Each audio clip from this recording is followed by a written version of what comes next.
Christopher Doyle is an Australian-born cinematographer who emerged in the 1990s as one of the defining voices in Hong Kong cinema.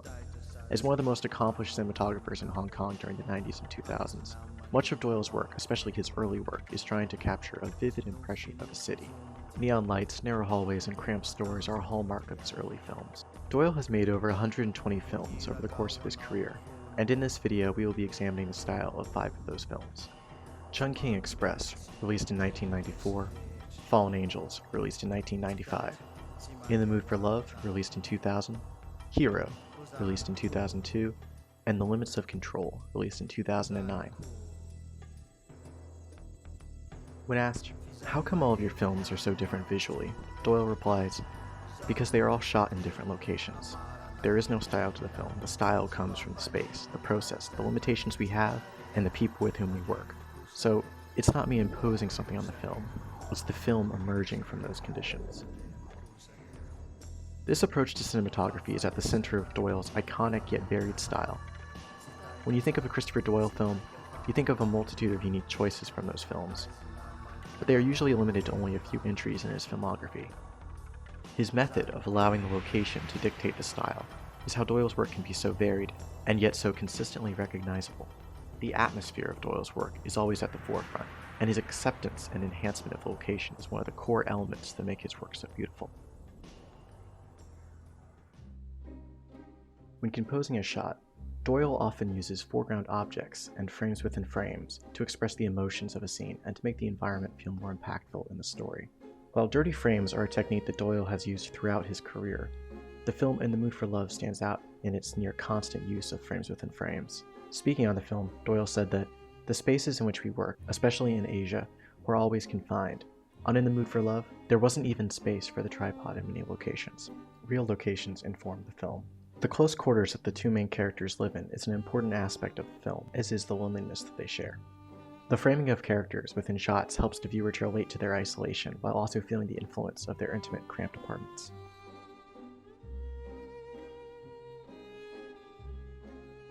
Doyle is famous for using wide-angle lenses in many of his films.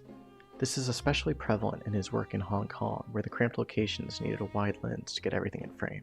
Famously, while shooting Fallen Angels, Doyle used extremely wide-angle lenses to capture the scenes in cramped conditions and to enhance the feeling of loneliness the characters feel. Doyle said that, in Fallen Angels, the wide-angle lenses were trying to convey an idea of lack of space or how close or far people are from each other.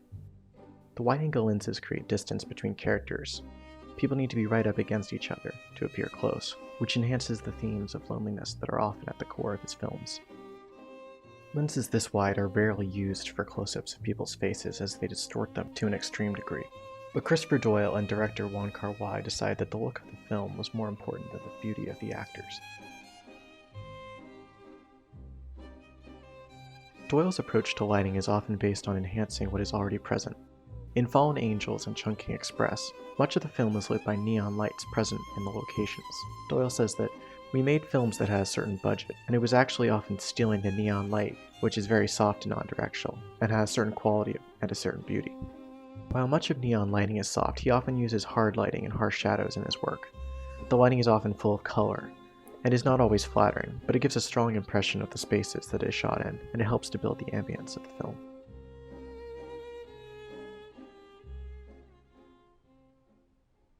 Doyle's use of color is often bold. Whether it's the vibrant neons of modern-day Hong Kong, the rich hues of the 1960s, the fantastical monochrome of medieval China, or the limited palette that allows the few saturated colors of Spain to pop, in all of his films, Doyle uses color to enhance the storytelling. Doyle's commitment to color on Hero is central to the story, with each color denoting a different telling of the same story. From blacks to reds to yellows, blues, greens, and white, each color helps the viewer to understand the shifting stories being told. In the Mood for Love, we see vibrant colors that inject life into the slow-moving story. The elegant colors make the yearning feel more painful because the two characters are unable to fully embrace each other, despite their attraction. The appealing visuals reflects the appeal of the romance between the main characters.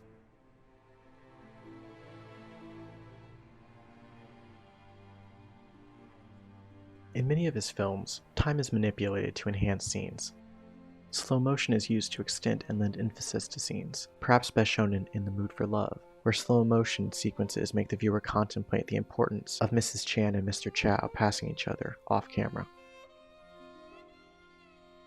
The same technique is used in a flashier way by combining the techniques of step printing and undercranking the camera to achieve a choppy distortion of time. This technique is iconic in Christopher Doyle's work with One Car Wai, though he did use a similar technique while working on The Limits of Control with Jim Jarmusch.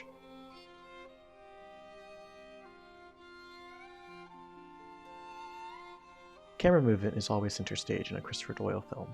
Whether it's the smooth gliding movements of In the Mood for Love or The Limits of Control, or the frenetic and chaotic handheld of Fallen Angels and Chungking Express.